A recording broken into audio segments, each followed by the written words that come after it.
Priest Willard Bent. As mentioned, I'm a board member of the UCLA Black Alumni Association. Winston was also my uncle.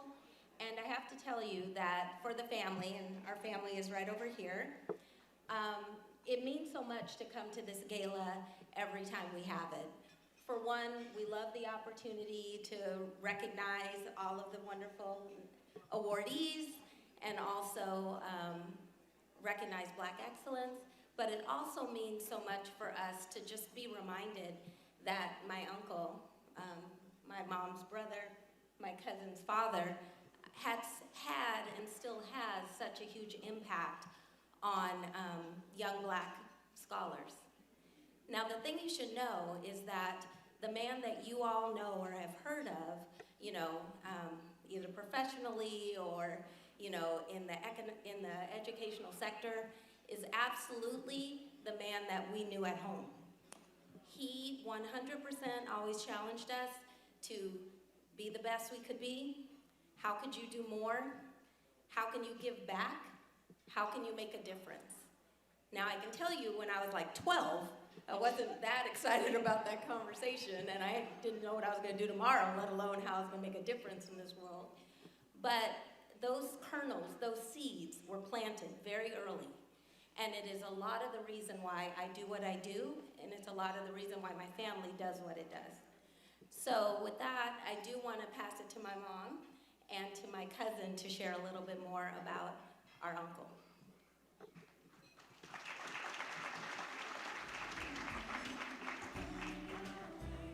This is so amazing. So amazing.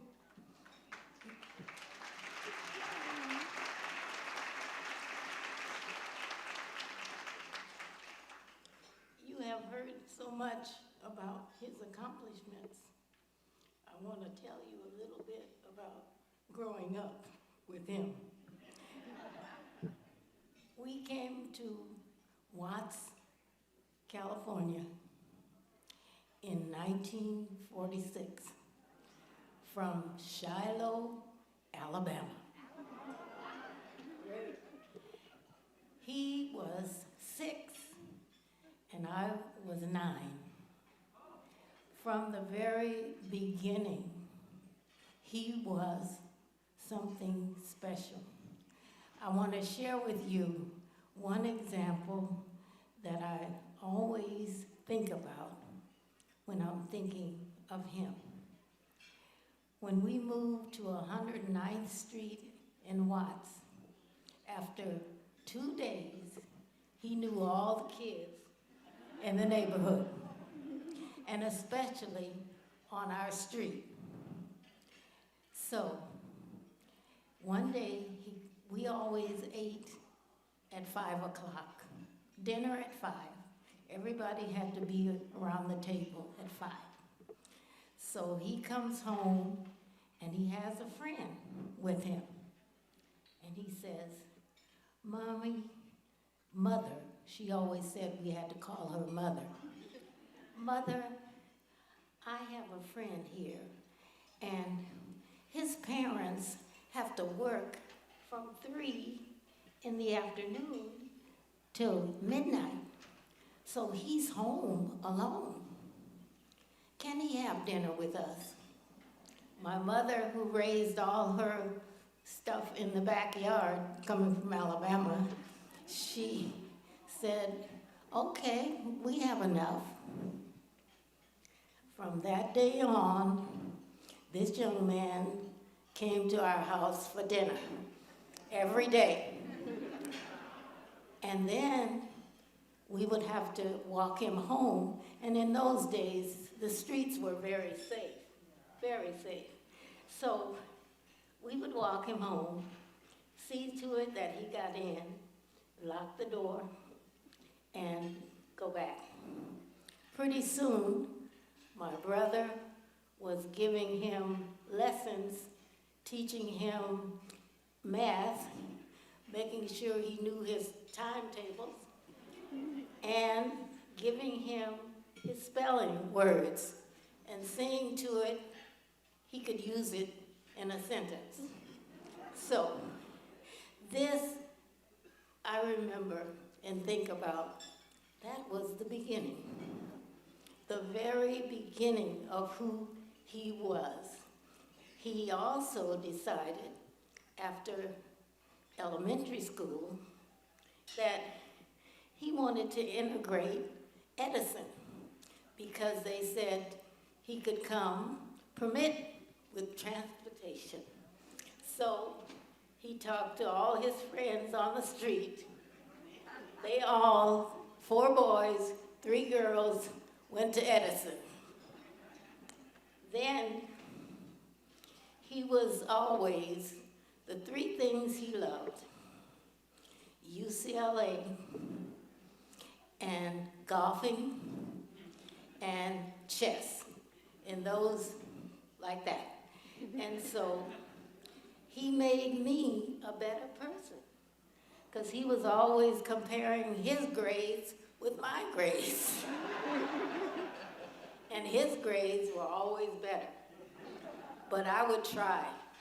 And I said, well, I am 3 years older than you, so I have harder classes.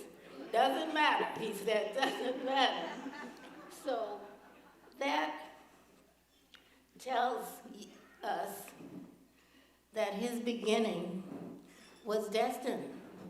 And after going to Fremont, he taught at Fremont, and he had the students who were having trouble in math, geometry, algebra.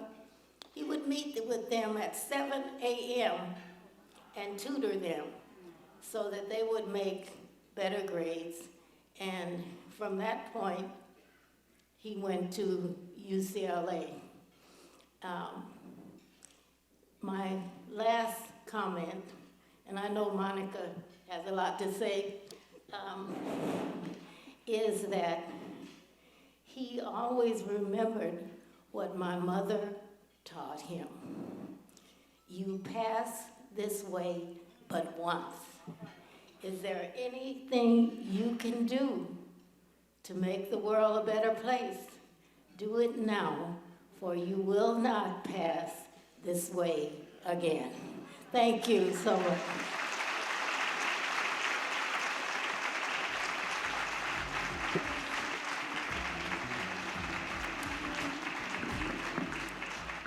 I don't know how I am supposed to follow that, my beautiful aunt. I know that we're a little behind in the program, so I'll make my remarks brief. But I just want to thank everyone in this room for being here tonight. I know that my father would be so happy, so proud to see the students that were on the stage tonight, to see the continuance of this amazing effort, this undertaking that started as a little kernel of an idea in 2006 as a way to combat the decision of Prop 209, to bloom and blossom into something unbelievable. The amount of funding that has been raised over the years is just astronomical and amazing. So thank you so much to everyone responsible for keeping this legacy alive. So I just want to say a couple things about my father. So we've heard that he and his siblings, younger siblings, grew up in Watts, California, and he attended Fremont. My father was a track participant. He was a long jumper. And, and as we've heard, very studious. So of course, he would have had a path to college, right? His college counselor advised him to maybe go to, a city college, or maybe get a job. That might be a better route for you. And his track coach told him that he needed to go to UCLA. That there was nothing that he could not do and achieve. And he drove him over there and introduced him to Ducky Drake, who gave him a scholarship, and he became the person he became. And but he always remembered where he came from and his coach, who made a difference in his life by stepping in that way. And just as a personal note, when I was considering what I was going to do professionally, he said, you know, you should give teaching a chance and go back and teach for a few years and give back as a way of giving back to our community. And I'm a teacher now in LAUSD for 27 years, so. And my aunt is a retired teacher and counselor. So education is very dear to our hearts. But I know that in light of the recent Supreme Court ruling, and some of you may have heard me say these remarks earlier, I know my father would look at that problem similarly, as he was always a problem solver at heart, and he would say, you know, okay, we're going to have to look at this in a different way. We're going to have to either go around it, go over it, go through it, push through, do what we need to do to make sure that we still increase and keep the numbers rising of Black students at UCLA. So thank you so much, and I hope that we will continue to keep giving, keep hope alive. Thank you so much.